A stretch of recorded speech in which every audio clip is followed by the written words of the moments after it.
We begin this half hour with the latest on the war in Iran. The price of oil spiked today after President Trump announced he ordered the U.S. Navy to block Iranian ports and set up a military blockade in the Strait of Hormuz.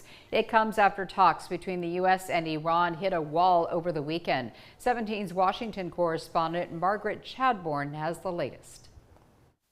We don't need this shit. We have our own oil. A major escalation in the conflict between the U.S. and Iran. The U.S. military started a new effort to control the critical waterway through the Strait of Hormuz beginning at 10 a.m. Monday. The president ordered a partial blockade after railing heavily against Iran for restricting the strait for a while, the route which handles about a fifth of the world's oil. We've been called this morning by the right people, the appropriate people, and they want to work a deal. U.S. Central Command says it's preventing Iranian ships from entering or exiting Iranian ports after weekend talks between Vice President Vance and top leaders in Iran to end the war broke down. We just could not get to a situation where the Iranians were willing to accept our terms. The two-week ceasefire between the U.S. and Iran, although shaky, is still holding. Iran has warned that it will respond to the U.S. operation in this strait, viewing it as a violation of the ceasefire terms. They have some leverage with the Straits of Hormuz,